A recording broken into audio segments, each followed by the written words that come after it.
Thank you for stopping by my channel. Today, I want to talk about this PSA authentic T206 at Greminger card. This card was recently auctioned by Memory Lane and sold for $33,000. Normally, T206 self-knit player cards don't sell for that much money. However, this card is very special because its oatmeal self-knit back was printed in brown ink, and it also has the factory 649 overprint that should only be found in 3Carbio 150 series back. And this overprint was printed upside down at the top of the card. This one-of-a-kind unique bag offers a few clues of how T206 bags were printed 120 years ago. This kind of rare cards is the reason why majority of my collections consists of T206 that with errors, misprints, or scraps, since these type of imperfect cards reveal insight into the T206 printing process. As I mentioned, this Ed Greminger card has a brown oatmeal self-knit bag and an upside-down factory 649 overprint bar on the top portion of the bag. Before we dig deeper, let's discuss oatmeal bag variations. As most of you know, both regular oatmeal and oatmeal self-knit bags should be printed in black. However, very few T206 self-knit player cards are found in brown color. If you haven't seen any of my videos that talk about brown bags, make sure to check them out. I've done comparisons of different shades of brown among self-knit bags and compare them to brown Hindu and brown Linux bags. Now let's get back to the topic. There are a few theories about how these ultra-rare brown oatmeal self-knit bags were created. The most common theory is that 120 years ago, the printing quality was not that serious, and the printer mistakenly used the wrong ink on the limestone and print a few oatmeal self-knit bag sheets in brown color. Another theory suggests that since self-knit player cards can be found with Piedmont bag, brown Hindu bags, and oatmeal self-knit bags, and Hindu bag was the only T206 bag that was supposed to come in brown color. It was believed the printing factory was printing brown Hindu bag sheets, and then when it was time to print oatmeal self-knit bag sheets, the printer forgot to switch from brown to black ink, and ended up creating a few brown oatmeal self-knit sheets. A third theory is that printing factories had test sheets used for testing color shades and color key registration, or even used them as training sheets for new printers. Some collectors refer these test sheets as scrap sheets nowadays. And anyways, the theory goes that a printer was testing shade of colors and applied on oatmeal self-knit limestone, and as a result, a few oatmeal self-knit test sheets were printed in brown. However, printer was supposed to destroy these scrap sheets and not leaving them in distribution, but somehow some sheets survived and even got cut up and passed down to the next generations. Well, we can't confirm which theory or theories are correct, but one thing for sure is there were only a handful of brown oatmeal self-knit bags survived, and they were not meant to be inserted into tobacco products. And we know this for sure since all legit brown bags like these were hand-cut and do not have the smooth, straight factory cut that T206 normally have. Now let's discuss the additional factory 649 overprint on this card.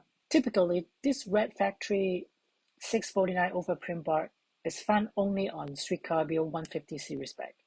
That overprint was supposed to cover the original factory 30 bag, but back in the days, due to tax revenue laws, tobacco companies had to indicate where they manufactured and sold their products. That's the reason why we see factory and district numbers on tobacco packs and tobacco cards. For 3Carbio products, the company pre-printed a lot of factory 30 sheets, and they may have printed way too many, but instead of trashing those extra factory 30 sheets, they came up with a brilliant idea that instead of wasting papers, they overlaid other factory numbers on top to cover the original factory 30 number so that they can reuse those sheets. And that's the reason why we have these overlaid factory 40 and 649 overprint bags. And what I'm showing here are cards that have those overprint misaligned and reveal the original factory 30 number underneath. And I have videos that talk about these as well. Please check them out. Anyways, to the best of my knowledge, this Ed Greminger card is the only known brown oatmeal soft-knee bag with a factory 649 overprint bra. However, there's another Sweet Cardio bag that has a similar upside-down factory 649 overprint bar, but that printing error is easier to explain since factory 649 overprints are also found on Sweet Cardio bags, and unlike this one, on a oatmeal softened lead bag. There's another known Ed Greminger card with a brown oatmeal softening bag, but that is for another video in the future. Now, let's think a little deeper. As mentioned before, tobacco companies need to indicate where they manufacture and sold their products on the tobacco packaging. Many collectors believe T206 bags were printed in multiple printing factories, and each factory may even need to be co-located within the same factory and district area where the products were sold. If this is true, now the interesting part is Hindu bags are from Factory 649 District 1st in New York. So it makes sense that the same New York location was printing the Factory 649 overprint for Sweet Cardio bag as well. As I mentioned earlier, T206 soft-knee players can have Hindu brown and oatmeal soft-knee bags. But oatmeal soft-knee bags were printed in Factory 25 District 2nd in Virginia.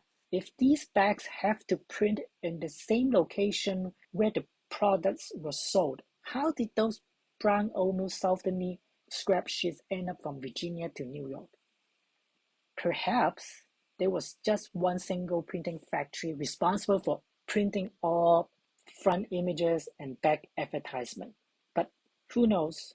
Obviously, there are many unknown about how and where T206 bags were printed, but these Ed Greminger card provides some insight, and we may be able to connect all the dots when new information or discovery is available in the future. Anyways, I know this video has a lot of information that many collectors never pay attention to or not even care. But I still hope you find this video useful and like my research.